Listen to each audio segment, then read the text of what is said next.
যারা গোলাপ আঁকতে পারেন না তাদের জন্য আজকের এই 9 ডট পদ্ধতি। প্রথমে উপরের 5টা ডট দিয়ে এরকম একটি লাভ চিহ্ন আঁকতে হবে। এই লাভের মাঝখানে এভাবে পেঁচিয়ে নিচের দিকে টান দিয়ে এঁকে দিতে হবে ফুলের পাপড়ি।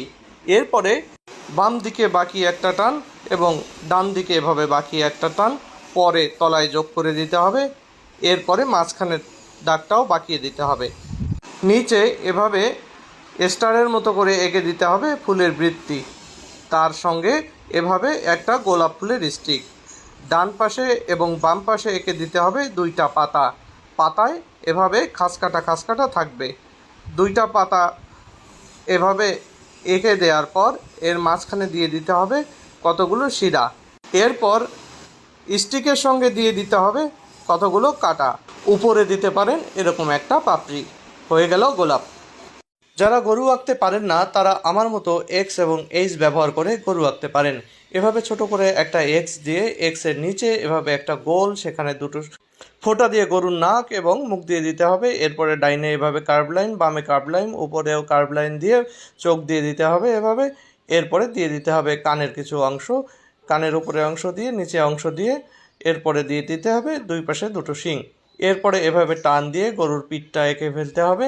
এরপরে নিচে গলার অংশ দিয়ে সামনে একটা পা এভাবে এঁকে ফেলতে হবে। খুঁটটাকে এভাবে কালো করে রং করে দিয়ে পেছনে লেজের লাইন টেনে পা এঁকে দিতে হবে। পিছনের পায়ের খুঁটটাও কালো করে দিয়ে পেটের লাইন, এরপরে লেজটাকে সুন্দর করে এঁকে দিতে হবে।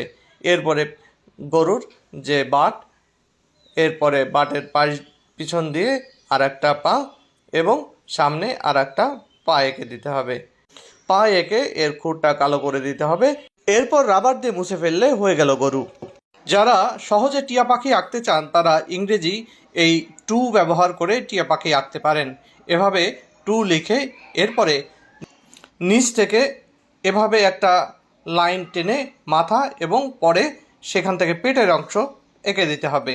এরপরে পাখনাটা টেনে লম্বা করে পিছনে একটা দাগ দিয়ে দিতে হবে এবং এরপরে টিয়া পাখির ঠোঁট এবং চোখ এঁকে দিতে হবে।